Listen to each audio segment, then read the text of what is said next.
정치 뉴스의 넘버원 국회 라이브 원입니다. 시청자 여러분 새해 복 많이 받으십시오. 평일 오후 1시 국회에서 일어나는 정치권 소식을 빠르고 생생하게 전해드립니다. 1월 2일 화요일 국회 라이브 원 첫 순서 시작하겠습니다. 먼저 오늘의 주요 뉴스입니다. 이재명 민주당 대표가 오늘 오전 부산 가덕도 신공항 부지를 방문하던 중 지지자인 척 접근한 남성에게 목 부위를 공격당해 병원으로 이송됐습니다. 용의자는 현장에서 즉시 체포됐습니다. 이 대표 피습 소식에 정치권은 일제히 깊은 우려를 표명했습니다. 김진표 국회의장은 민주주의에 대한 심각한 위협이 아닐 수 없다고 규탄했고, 한동훈 국민의힘 비대위원장은 엄정하고 신속한 수사를 당부했습니다. 김진표 국회의장이 올해 꾸려지는 22대 국회가 효율적으로 일할 수 있도록 21대 국회가 개헌절차법과 인사청문회 제도 개선, 국회 예결산 심사권 강화, 상임위 개편 등을 마무리 짓자고 당부했습니다. 국회 사무처가 관련 절차 미비로 지난주 국회를 통과한 이른바 쌍특검 법안을 오늘은 정부에 이송하지 않을 것으로 보입니다. 네, 새해 맞이로 여야가 분주한 가운데 부산 가덕도를 방문한 이재명 대표가 일정을 소화하던 중 오늘 오전에 피습을 당했습니다. 목 출혈로 병원에 이송된 것으로 알려졌는데요. 자세한 소식 취재기자 연결해 알아보겠습니다. 이소희 기자. 네, 국회 중앙홀에 나와 있습니다. 먼저 이재명 대표 소식부터 전해주시죠. 네, 오늘 오전 10시 반쯤 부산 가덕도 신공항 부지를 방문한 이재명 대표가 갑자기 피습을 당했습니다. 이 대표는 당시 기자들과 질의응답을 마치고 차량으로 이동하던 중이었는데요. 붐비는 과정에서 흉기로 왼쪽 목을 찔린 것으로 알려졌습니다. 다행히 이 대표는 출혈은 심했으나 후송 당시 의식이 있었고 1cm 정도의 열상을 입은 것으로 알려졌습니다. 현재 이 대표는 부산대병원 외상센터로 옮겨져 치료를 받고 있습니다. 이 대표를 피습한 용의자는 이재명 지지 모임 머리띠를 쓰고 있었고 사인을 해달라며 이 대표에게 접근했던 것으로 알려졌는데요. 현장에서 경찰에 즉각 체포돼 조사를 받고 있습니다. 김진표 국회의장은 이 대표 피습에 대해 민주주의에 대한 심각한 위협이며 어떠한 경우에도 폭력 행위는 용납될 수 없다며 철저한 수사를 촉구했습니다. 국민의힘과 이준석, 이낙연 전 대표도 발빠른 메시지를 냈습니다. 대전을 방문 중인 한동훈 비대위원장은 엄정하고 신속한 수사로 전말을 밝히고 책임자에게 무거운 책임을 물어야 한다고 밝혔습니다. 이준석 전 대표 또한 생각이 다르다고 극단적인 행동을 하는 사람을 용납해서는 안 된다며 빠른 회복을 기원했고요. 이낙연 전 대표는 폭력은 민주주의의 적이라며 이 대표의 쾌유를 기원했습니다. 이 대표는 오늘 가덕도 신공항 부지를 보고 경남 양산으로 이동해 문재인 전 대통령 사저를 방문하기로 했었는데요. 피습으로 인해 당분간 일정 차질이 불가피할 것으로 보입니다. 민주당은 내일 비상의원 총회를 열고 이 대표 상태에 따라 당 운영에 대한 사항들을 합의한다는 방침입니다. 자, 이소희 기자, 여야 원내대표가 각각 올해 첫 원내회의를 가졌다고요? 네, 그렇습니다. 새해 첫 원내대책회의를 가진 여야. 오늘도 남은 법안 처리와 안보 문제에 대해 날선 발언을 이어갔습니다. 국민의힘은 민주당이 북한 발악이 노선을 폐기하고 실질적인 북한 비핵화를 위한 노력에 동참해야 한다고 지적했습니다. 이어서 민주당이 김정은 북한 국무위원장의 강경한 발언을 윤 정부 탓으로 돌리고 있다며 국회 또한 북한의 핵포기가 통일의 대전제라는 일관된 메시지를 내야 한다고 당부했습니다. 그러면서 다수 야당이 새해까지 묵은 정쟁을 갖고 가지 말고 유통산업법과 의료법 등 법안 처리에 협조해야 한다고 강조했습니다. 민주당은 오는 9일 본회의에서 이태원 특별법이 통과돼야 한다며 정부 여당의 협조를 다시 한번 촉구했습니다. 그러면서 어제 대통령 신년사에 대해 매우 실망스럽다며 강하게 비판했습니다. 각 당의 이해가 걸린 법안 처리나 특검법에 대한 대통령 거부권 행사 등을 두고 여야 충돌은 새해에도 불가피할 것으로 보입니다. 네, 2024년을 맞이해서 오늘 국회 사무처도 시무식을 열고 새해 첫 업무에 들어갔죠. 네, 그렇습니다. 시무식에서 김진표 의장의 당부가 있었는데요. 김 의장은 올해 꾸려지는 22대 국회가 효율적으로 일하려면 이번 국회에서 개헌 절차법과 인사청문회 제도 개선, 국회 예결산 심사권 강화, 상임위 개편 등을 꼭 마무리 지어야 한다고 말했습니다. 이어서 국회는 학교가 아닌 민생의 현장이라며 현장성이 있는 실제적인 대책이 필요하다고 강조했습니다. 특히 2024년은 대한민국의 도약과 퇴보가 결정될 중대한 시기라고 말했습니다. 검은고에 줄을 바꿔 매다라는 뜻의 해현 경장을 언급하면서 새로운 마음으로 국회 직원 모두가 국민과 국가를 위해 최선을 다해달라고 당부했습니다. 김 의장은 어제 신년사에서 정치가 변해야 한다고 강조하면서 올해 선거가 있는 만큼 국민의 손으로 대립과 반목을 끝내고 국민 통합의 시대가 열리길 희망한다고 밝혔습니다. 지금까지 국회에서 전해드렸습니다.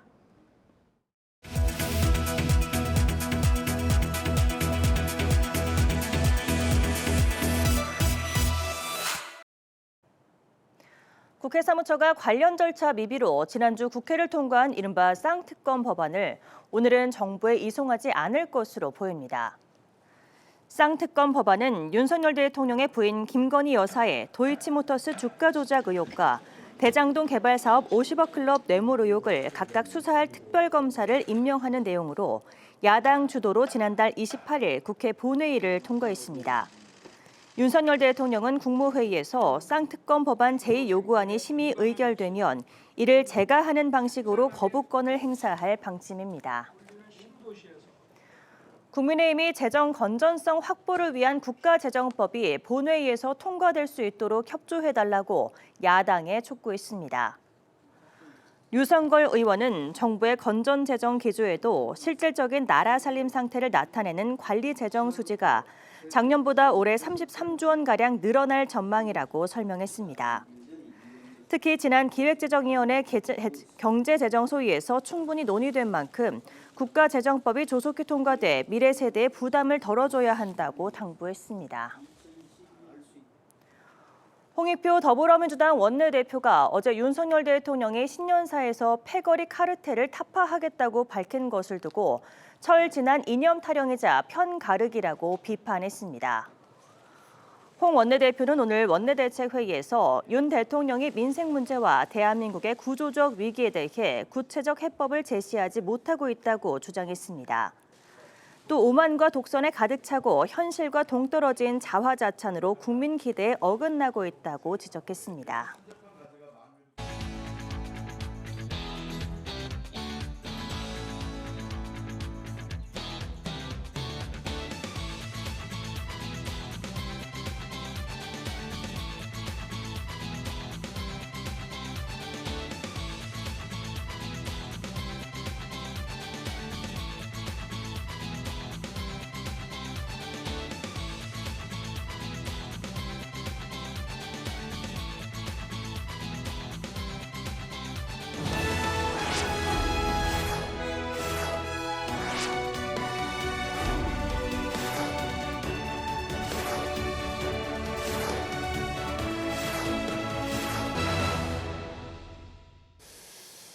예, 2024년 갑진년 새해가 밝았습니다. 4월 10일 22대 총선이라는 정치적인 큰 과제가 있죠. 오늘로써 D-99일이라는 카운트다운에 들어갔습니다. 그런 만큼 여야 정치권의 총선 움직임도 빠르게 진행되고 있습니다. 민심은 여전히 팽팽하고 여야의 심판론 역시 정면으로 맞붙고 있는 상황입니다. 정치인사이트 빨라진 총선 시기만큼 혼란스러운 정치권 상황 짚어보겠습니다. 서정욱 변호사, 최진봉 성공회대 교수 두 분 모셨습니다. 안녕하십니까? 안녕하세요. 안녕하세요. 네. 자, 오늘 오전에 많은 국민들께서도 깜짝 놀라셨을 텐데 이재명 대표 피습 소식부터 좀 다뤄봐야 될 것 같습니다. 그래서 오늘 오전 10시 반쯤에 이재명 대표 원래 예정됐던 그 일정이었죠. 그렇죠. 그 부산 가덕도 신공항 부지를 방문해서 이제 관련된 이제 현안과 관련한 메시지를 이제 낼 예정이었는데 현장에서 괴한으로부터 피습을 당해서 쓰러졌고 또 병원으로 지금은 이제 후송이 돼서 치료를 받고 있는 상태고 의식은 있다고 합니다. 아주 그 위험천만한 그런 상황이었던 것 같습니다. 이게 하나의 뭐 정치 테러라고 봐야 될 건가? 과거에 박근혜 전 대통령도 커터칼 테러가 있었고 그리고 송영길 전 대표도 둔기 피습 있었죠. 그래서 그게 떠올랐던 분들도 계실 것 같은데 오늘 사건 어떻게 보셨습니까? 너무 그 충격적인 예. 이런 사건이고요. 예. 조속하게 이제 그 쾌차하시기를 예. 먼저 빌고 저는 이런 이제 정치 테러는 일반 테러보다 이게 훨씬 더 우리가 엄하게 대응을 해야 된다. 예. 이런 생각이 들고 지금 이제 옛날에 그 박근혜 대통령은 아마 특수 상해로 그때는 이제 그 살인 미수까지는 적용을 못하고 예. 특수 상해로 해도 이제 그때 제 기억에 12년 6개월인지 거의 엄하게 법정 최고형으로 이제 처벌한 예가 있거든요. 예. 근데 오늘 일은요 보니까 확실하게 살인 미수가 아닌가 이렇게 보입니다. 피습당한 부위 때문에 부위하고 이제 그 30cm 정도 되는 게 칼로 예. 전속력으로 이게 돌진하면서 정말 이게 위험했거든요. 따라서 아마 이게 그 살인 미수로 저는 의율하지 않을까. 조속히 이제 그 범행 동기나 수사해서 전모를 이게 빨리 밝혀야 된다. 그리고 이제 엄하게 처벌해야 된다 봅니다. 예. 그 귀하는 뭐 지지자인 척 접근하면서 뭐 사인을 이렇게 요구하고 뭐 의상이나 이런 것들도 이제 지지자인 것 같은 그런 그 모습을 갖췄다고 그래서 주변에서 어떻게 뭐 방어할 어떤 뭐가 안 됐을까요? 어떻게 보셨어요? 왜냐하면 그러니까 말씀하신 것처럼 예. 지지자인 것처럼 변장을 하고 나타났어요. 예. 그러니까 머리에 뭐 파란색으로 이재명 뭐 지지하는 것처럼 예. 하고 그리고 이제 카메라 기자들 사이에 있었어요. 그러니까 카메라 기자들이 이재명 대표가 움직이는 장면을 계속 촬영하고 있는데 그 사이에 끼어 있었던 상태고 또 하나는 펜하고 종이를 준비해 사인해달라 이런 요청까지 하면서 접근을 했거든요. 그러다 보니까 아마 이제 경계가 좀 풀린 것 같아요. 예. 이 문제는 뭐냐면 이 모든 과정을 봤을 때 이 사람은 계획 범죄다. 이거는 우발적 범죄가 아니에요. 예. 왜냐하면 머리에 본인이 그런 이재명 지지자인 것처럼 한 것도 그렇고 펜과 종이를 준비한 것도 그렇고 그래서 이거는 명백하게 준비된 범행이고 저는 살인 미수가 맞다고 생각합니다. 저렇게 달려들어서 가장 위험한 부위인 목 부위를 공격을 했습니다. 그리고 미리 흉기도 준비해 왔고요. 이런 여러 가지 상황으로 봤을 때 이건 계획 범죄가 맞고 그래서 경찰이 지금 현재는 뭐 그 경찰 수사 과정에서는 묵비권을 행사하고 있다고 그래요. 예. 그래서 저는 이 사람의 입만 바라보지 말고 이 사람의 주거지 압수수색해야 한다고 생각합니다. 범행과 관련해서 무슨 기록이 남겼을 가능성이 있고요. 계획된 범죄라고 하면 계획하는 과정에서 누구가 접촉했을 가능성도 배제할 수 없어요. 예. 그럼 저는 휴대전화 포렌식 반드시 해서 오늘 아침에 누구랑 통화했으며 어떤 문자 내용이 있는지도 밝혀야 된다고 생각을 합니다. 예. 물론 아직까지는 이 사람이 단독 범행인지 아니면 누가 공모를 했는지 알 수는 없어요. 그리고 이 사람의 이동 경로도 저는 파악해야 한다고 생각해요. 흉기를 구입해서 이동할 때까지 그 장소까지 올 때까지 예. 그게 며칠이 걸릴 수도 있고 오늘 아침이 될 수도 있을 텐데 그 모든 과정의 기록들을 다 살펴봐서 범행에 단독 범행인지 아니면 공모가 있는 건지 그리고 어떤 이유로 범행을 저지르게 된 건지 하는 부분들을 이 사람 입만 바라봐서 되겠습니까? 예. 과학적인 분석을 통해서 경찰이 수사를 신속하게 진행해야 한다고 생각합니다. 예. 일단 이재명 대표의 좀 쾌차를 빌고요. 이 사건의 어떤 실체가 좀 명명백백하게 국민들한테 좀 납득이 될 수 있도록 설명이 있었으면 좋겠습니다. 일단 그 이번 그 이재명 대표 피습으로 해서 오늘 원래 예정됐던 그 평산마을로 이동을 해서 문재인 전 대통령과 오찬 예정했던 것은 그랬었죠. 뭐 당연히 취소가 됐고요. 그리고 이제 앞으로 미칠 이제 전국이라든지 정치 일정에는 어떤 영향을 미칠지도 좀 살펴봐야 될 것 같습니다. 그래서 일단은 오늘 원래 정부에서는 특검법 정부로 이송되면 이제 정부에서 총리 주재로 국무회의를 열어서 거기서 심의 의결해갖고 대통령이 제가하는 형식으로 거부권을 행사하려고 했는데 국회 사무처에서 이제 일단 오늘 보내지 않는다고 합니다. 그래서 그건 좀 며칠 더 시간을 좀 봐야 될 것 같고요. 그 문제는 이제 어떤 영향을 미칠지 또 내일 신년 인사회가 청와대에서 있을 예정이었지 않습니까? 그래서 거기에 이제 여야 대표도 이제 초청을 받은 상태인데 당연히 뭐 일단 참석이 병원에 이제 누워 있는 상태니까 참석이 좀 어려울 것 같고 그런데 향후 어떻게 좀 영향을 미칠 거라고 보시는지요? 아마 이제 그 정치 일정과 예. 그다음에 재판 일정이 당분간은 이제 올 수도 되지 않을까 이런 이제 생각이 돼요. 예. 왜냐하면 이제 그 물론 이제 상처는 뭐 1cm 정도니까 어느 정도의 그 수술하고 하면 이게 며칠이면 또 치유가 될지 모르지만 예. 그 여러 가지의 여파나 수사 이런 데 또 재발 방지책 이런 게 필요하기 때문에 당분간은 오늘 이제 그 한동훈 위원장도 예. 대구 신년에 그 원래는 예정돼 있었잖아요. 예. 본인이 안 가는 걸로 저에게 취소했습니까? 들었거든요. 예. 지금 이제 조금 전에 우리 앵커님 말씀대로 그 특검법 예. 이것도 이제 그 정부 송부가 좀 이게 늦어지는 거고요. 당분간은 이제 그 올스톱 일정이 되는 거고 아마 내일 이제 그 신년에도 어렵지 않을까 이런 생각이 들고요. 예. 저는 앞으로 이게 다른 이제 중요 요인들에 대한 경호 문제가 심각하게 그 발등에 불러 떨어진 거죠. 지금 한동훈 위원장의 경호 문제도 있는 거고요. 예. 그 외에도 이제 이준석 전 대표 또 경호 문제도 있는 거고 지금은 이제 정치가 워낙에 이념적으로 저희 대한민국이 양극단으로 치닫는 이런 이제 상황이기 때문에 예. 저희 해방 이후의 전국을 보는 것 같아요.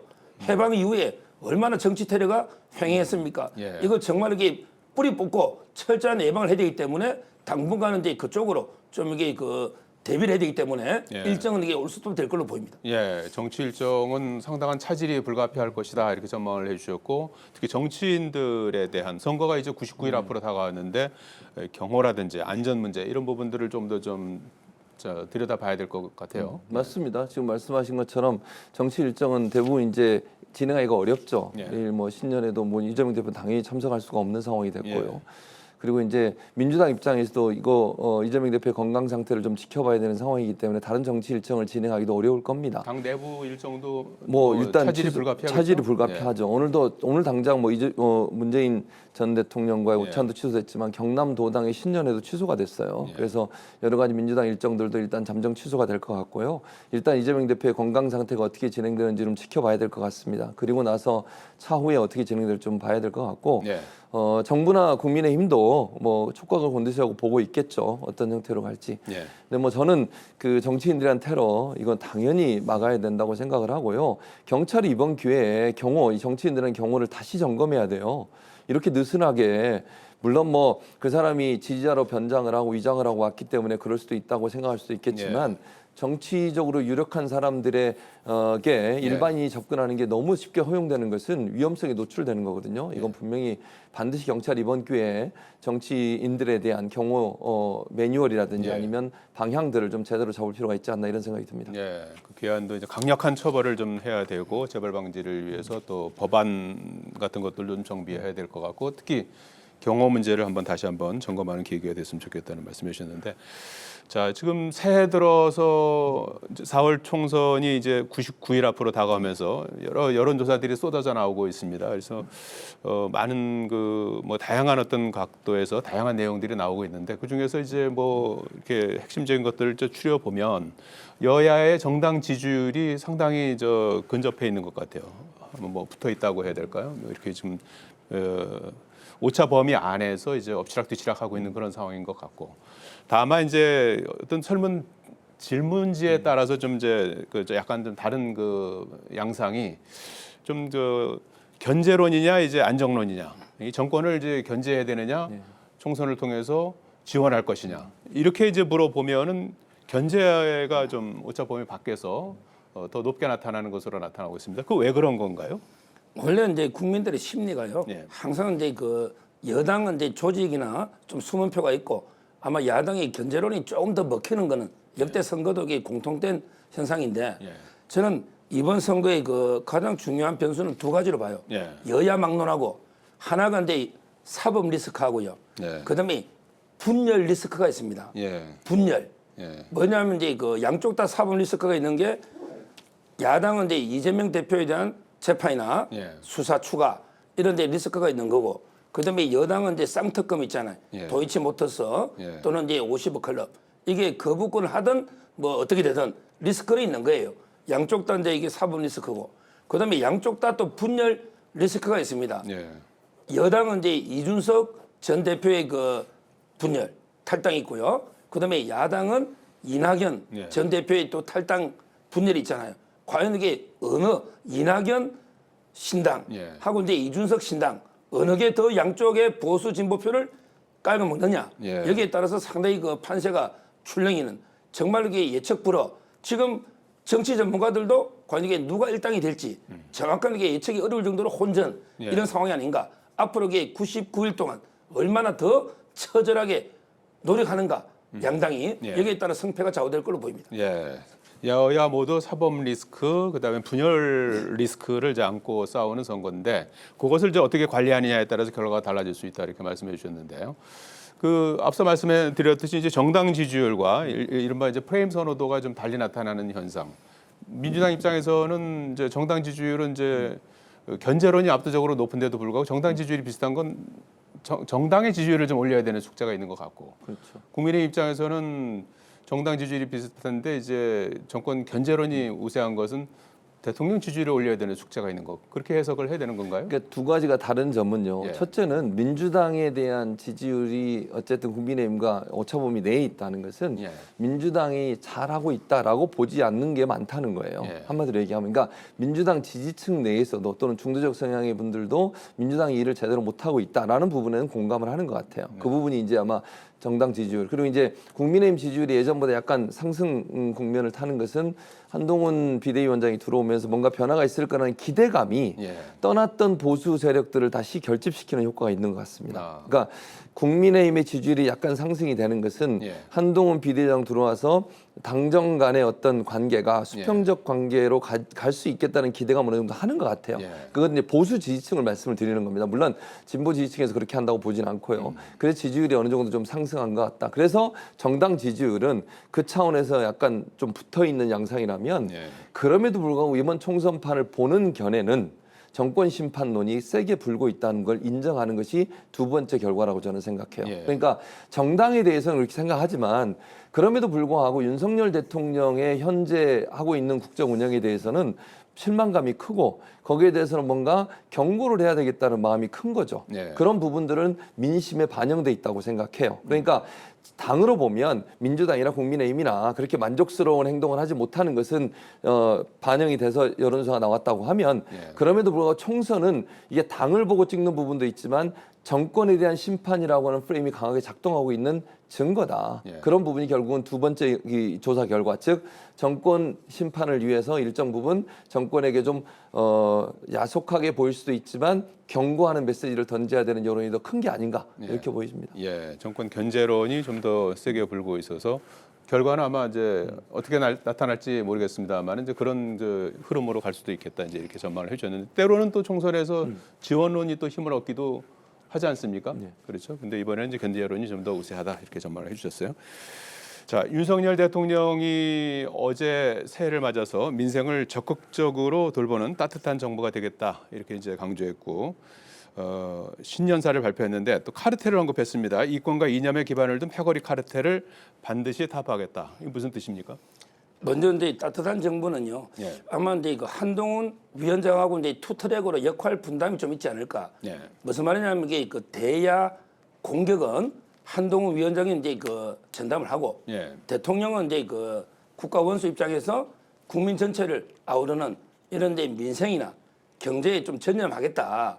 그래서 이게 역할 투트랙? 분담 투트랙? 투트랙으로 아, 그렇습니다. 한동훈 위원장이 대야 공격수로 선봉에 서고 예. 대통령은 이제 뒤에서 민생과 경제를 챙기는 이런 데 역할 분담이 아닌가 예. 이렇게 평가가 되고 예. 그다음에 그 카르텔은요. 저는 세계 3대 카르텔은 반드시 타파해야 된다 봐요. 첫째는 이제 정치권에 있는 386 카르텔. 예. 이 카르텔은요. 486, 586, 지금 이제 686까지 왔습니다. 예. 영수증도 한번 쓰면 버려야죠. 예. 이걸 이렇게 한번 써본 영수증과 계속 청구서를 내밀면 이게 되겠습니까? 예. 정치권의 운동권 386 카르텔을 청산해야 된다. 예. 그다음에 노동계는 이게 민노총이라는 카르텔이 있습니다. 기종 노조의 기종 노조죠. 세습까지 하는 이제 예. 노조가 약자가 아닙니다. 온갖 게 불법, 탈법, 무법, 떼법, 편법, 합법 빼고 다 하는 조직 이게 민노총입니다. 예. 이 카르텔을 뿌리 뽑아야죠. 예. 그다음에 교육개혁 해야 되잖아요. 예. 거기에 정교조라는 또 카르텔이 있습니다. 정교조 예. 처음 결성될 때 약자였습니다. 우리 참교육 함석이 그때 운동권 했지만 지금은 교육 현장을 황폐화시키고 있는 거예요. 예. 제가 보기 학생들에게 이념 교육이라든지 이 카르텔은 깨야 된다. 예. 이런 3대 카르텔은 청산해야 된다 이렇게 봅니다. 예, 3대 카르텔 386이 이제 지금은 저 686이죠. 카르텔을 청산해야 되고 노동과 교육 개혁을 해야 된다. 이와 관련된 카르텔을 깨는 것이 중요하다. 이렇게 이제 역설을 해주셨는데 신년사 어떻게 보셨습니까? 어떤 부분을 좀 중요하게 보셨습니까? 그러니까 저는 일단 따뜻한 정부 되겠다면서 민생을 챙기겠다는 지금 민생이 얼마나 어려운지는 알고 계시는지 모르겠어요. 대통령께서. 지금의 민생이 얼마나 힘든지. 정말 자영업자들은 죽을 맛이고요. 예. 난방비 올라가지고 난방도 제대로 못 하고 있는 상황이에요. 물가가 얼마나 올라서 아이들 좋아하는 과일도 못 사주는 상황이에요. 이런 상황에 대통령이 대체 알고 계시는지 모르겠어요. 예. 정말 그런 마음이 있다면 위로하고 죄송하다는 말부터 해야 돼요. 저는 그렇게 해야 되는데 예. 뭐 민생 챙기겠다고 하면서 지금 민생이 좋아지고 있냐고요. 윤석열 정부 들어서 민생이 계속 팍팍해지고 어려운 상황입니다. 저는 거기에 대해서 열심히 했는데 못해서 죄송합니다는 말이라도 해야 된다고 생각해요. 그거 못하신 거 저는 잘못됐다고 생각하고 이놈의 카르텔은 어디다 그냥 갖다 붙여요. 뭐든지. 저는 이것도 잘못됐다고 생각해요. 예. 무슨 카르텔을 여기저기 지금 뭐 이권과 이념에 기반을 둔 패거리 카르텔이에요. 이제는. 아니 아까 잠깐 테러 얘기도 했습니다만 정치인의 테러도 이렇게 이념 논쟁으로 가니까 사람들이 극렬하게 싸우고 정쟁하고 부딪히고 이러는 거 아닙니까? 예. 이런 얘기를 자꾸 하시면 되겠어요? 아니 대통령이 됐으면 좀 협치하고 좀 대화하려고 하고 상대를 인정하려고 하고 이런 모습을 좀 보여야 되는 거 아닙니까? 예. 계속 이렇게 이념으로 갈라치게 하는 게 뭐가 맞습니까 대체? 예. 저는 아니라고 보고 서정욱 변호사 얘기한 세 가지 카르텔 저는 다 아니라고 생각해요. 기본적으로. 예. 아니 생각을 해보세요. 386 카르텔이라고 얘기하는데요. 그럼 중진으로서 오랫동안 정치하는 사람들은 다 카르텔이에요. 국민의힘에서 5선, 6선, 4선 한 분, 대구 경북 지역에 PK 지역에 이런 분들 많잖아요. 예. 그분들도 카르텔이에요. 오랫동안 정치하셨잖아요. 그분들이 운동권 안 했다고 해서 카르텔이 아닙니까? 그건 아니라고 생각해요. 그리고 386 카르텔 얘기하셨는데 386 카르텔 중에 지금 몇 명이나 남아 있습니까? 민주당에. 이번에 그리고 제가 볼 때 모르겠어요. 이번에 무슨 그 공천 과정에서 저는 이런 분들도 불이익 당할 가능성이 높다고 생각해요. 예. 그 얘기는 이제 그만했으면 좋겠다 이런 생각입니다. 예. 거기에 대해서 좀 반론을 하시겠습니까? 그냥 뭐 이 정도면 이게 시청자분들이 판단할 거로 봅니다. 아 그렇군요. 예. 오늘 저 서정욱 변호사께서 이제 새해 초라서 조금 좀 자제를 많이 하시는 것 같은데 여기까지 하고 다음 기회에 또 말씀을 또 나눠보도록 하겠습니다. 자, 국민의힘 공관위 출범을 앞두고 있지 않습니까? 이제 당원 당규상 90일 전까지는 설치하도록 돼 있으니까 다음 주 이제 1월 11일이면 이제 90일 아닙니까? 그러니까 이제 1월 10일까지 다음 주 수요일까지는 아마 이제 공관위원장 선임이 이루어질 것 같아요. 그런데 그 기준으로 이제 공정하고 또 이길 수 있는 선거를 지휘할 수 있는 위원장 이렇게 정한 것 같은데 어떤 분일까요? 이게 이제 그 아주 의미가 있는 게 그 농구로 볼 때 예. 한동훈 위원장 이제 그 수락사에서 예. 피벗 플레이 아, 발을요. 예. 발을 이렇게 두 발 다 뛰면 반칙이에요. 한 발은 딛고 예. 나머지 한 발을 이렇게 움직이면서 어디로 패스할지 이게 피벗 플레이입니다. 예. 한 발은 공공선에 굳건하게 딛고 예. 한 발은 이게 인경변으로 하는 거예요. 예. 저는 공천도 한동훈 위원장이 제대로 했다 봐요. 예. 한 발은 원칙에 굳건히 딛고 이게 바로 공정한 원칙입니다. 예. 그런데 그것만가 안 되죠. 인경변을 이렇게 이기는 방법이 있으면 찾아야죠. 한 발은 자유롭게 움직여야 돼요. 예. 그래서 이게 이기는 공천을 해야 된다. 원칙과 그다음에 승리 둘 다가 중요하다는 거예요. 예. 이게 이재명 대표하고 비교돼요. 이재명 대표는 멋지게 지면 뭐 하느냐. 예. 그냥 무조건 이기야 된다. 알겠습니다. 오로지 그것만 강조했잖아요. 예. 그 점에서 저는 둘 다 강조했고 그래서 아마 이제 그 공관위원장도요. 예. 상당히 그 비정치인 쪽에서 비정치인. 그다음에 50대로 파격적으로 아, 그다음에 검사는 아닐지 몰라도 원칙 있는 법조인 쪽에서 아. 정치인보다는 법치의원이. 예. 예, 비정치인 중에서 예. 검사를 제외한 법조인 그다음에 50대 파격적으로 젊은 이런 분이 되지 않을까 저는 그래 예측해 봅니다. 예. 본인 아니세요? 아닙니다. 누구 염두에 두고 하신 말씀은 아니세요? 그런 건 아니시고요. 예. 예. 국민의힘 공관위원 누가 좋을까요? 예. 뭐 이제 누가 좋을지는 제가 잘 모르겠고요. 근데 이제 지켜봐야 되겠죠. 어떤 예. 인물이 들어가 대단히 중요하다고 저는 봐요. 이게 사인을 보내는 거거든요. 공관위원장이 누가 들어오냐. 왜냐하면 지금 현재 한동훈 비대위원장이 여러 가지 이제 그 의심을 받고 있는 부분이 뭐냐면 예. TK, PK 적의 다선 의원들을 물갈이 하지 않겠냐. 그리고 거기에 검찰 출신들을 많이 좀 공천하지 않겠냐 이런 의심을 받고 있잖아요. 예. 물론 뭐 실행될지 안 될지 모르겠습니다. 그런데 거기에 이제 누가 공관위원장 오느냐가 이게 중요해요. 그걸 실행할 사람이 올 거냐. 예. 이제 두고 보면 알겠죠. 누가 임명되든 그 공관위원장이 누가 임명되느냐에 따라서 정말 우리가 의심하고 있는 그 일이 이루어질지 아니면 정말 공정하게 공천을 할지 이건 지켜봐야 될 거라는 생각이 들고 그런 부분들이 일정 부분 저는 고려해서 공관위원장을 임명하지 않을까 그렇게 저는 예측을 하고 있습니다. 예. 자, 시간이 다 돼서 여기서 줄여야 될 것 같습니다. 질문 한 가지가 더 있었는데 여기까지 하겠습니다. 오늘 말씀 고맙습니다. 감사합니다. 고맙습니다. 예, 국회 라이브원 정치 인사이트 서정욱 변호사, 최진봉 성공회대 교수와 함께했습니다. 시청해주신 여러분 고맙습니다.